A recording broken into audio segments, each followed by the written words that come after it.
बहुत साल पहले की बात है।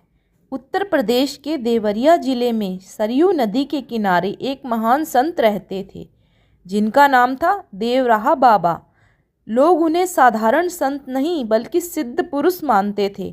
देश विदेश से लोग उनके दर्शन करने आते थे। बड़े बड़े नेता, मंत्री, अफसर, यहाँ तक कि जज भी उनके चरणों में शीश झुकाने आते थे। बाबा ऊंचे लकड़ी के मचान पर बैठकर भक्तों को दर्शन देते थे। उनका जीवन बहुत सरल था, लेकिन उनकी दिव्य शक्तियों की कहानियां दूर दूर तक प्रसिद्ध थीं। हर दिन की तरह एक दिन भी ब्रह्म मुहूर्त का समय था। सुबह का शांत वातावरण था, पक्षियों की हल्की आवाज़ें आ रही थीं और सरयू नदी का पानी धीरे धीरे बह रहा था। कुछ लोग पटना से भी बाबा के दर्शन करने आए हुए थे।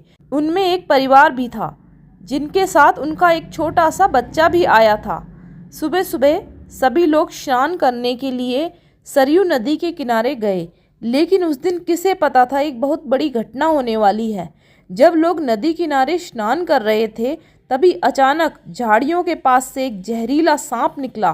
किसी को संभलने का मौका भी नहीं मिला और देखते ही देखते उस सांप ने उस छोटे से बच्चे को डस लिया।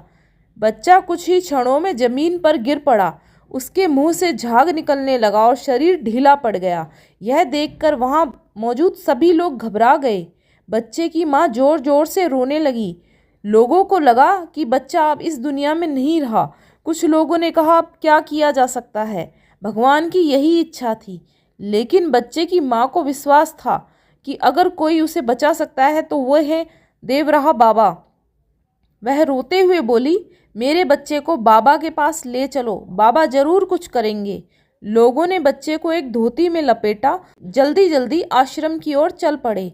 आश्रम के बाहर सब लोग रो रहे थे।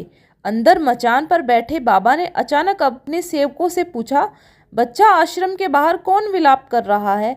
सेवक आश्चर्य में पड़ गए, क्योंकि रोने की आवाज़ तो अंदर आ ही नहीं रही थी। लेकिन बाबा तो सब समझ चुके थे। एक सेवक तुरंत बाहर गया और पूरी बात जानकर वापस आया।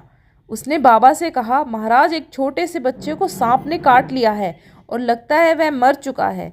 बाबा कुछ क्षण शांत रहे, फिर उन्होंने कहा, जाओ, बच्चे को मेरे सामने लाओ। बच्चे को बाबा के सामने जमीन पर लिटा दिया गया। बाबा ने कहा, इसके कपड़े हटा दो। फिर बाबा ने अपनी आंखें बंद कर ली और धीरे धीरे कुछ मंत्र बुदबुदाने लगे।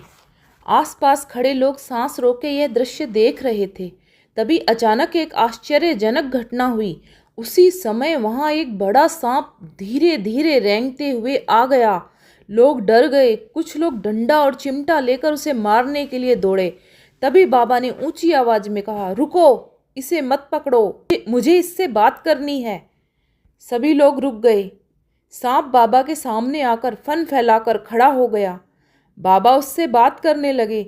लोगों को सांप की आवाज़ तो सुनाई नहीं दे रही थी, लेकिन ऐसे लग रहा था जैसे बाबा उससे बातचीत कर रहे हो।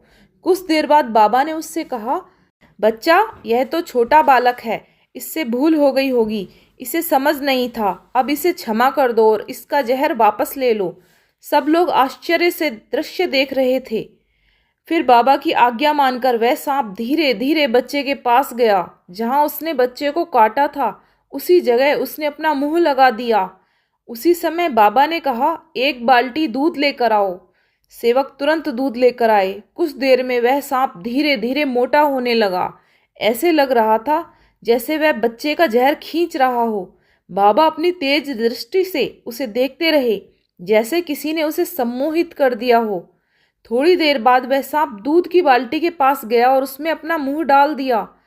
कुछ देर बाद दूध का रंग बदलने लगा, वह नीला और लाल रंग का हो गया। फिर बाबा ने कहा, अब तुम जा सकते हो, और वह सांप धीरे धीरे वहां से चला गया। इसके बाद बाबा ने गंगा जल पर मंत्र पढ़कर बच्चे पर छिड़का। अचानक बच्चे के शरीर में हलचल होने लगी। वह खांसने लगा। उसके मुंह और नाक से अजीब रंग का कफ निकलने लगा। थोड़ी देर में बच्चे की सांस वापस चलने लगी। माँ ने दौड़कर बच्चे को गले से लगा लिया। लोगों की आंखों में आंसू थे। सब लोग एक ही बात कह रहे थे, संत की महिमा अपार है।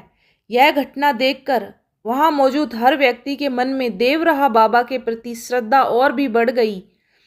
कहा जाता है कि सच्चे संतों के पास ऐसी दिव्य शक्तियां होती हैं जिससे प्रकृति भी उनकी आज्ञा मानती है, और यही कारण है कि आज भी लाखों लोग बाबा को श्रद्धा से याद करते हैं।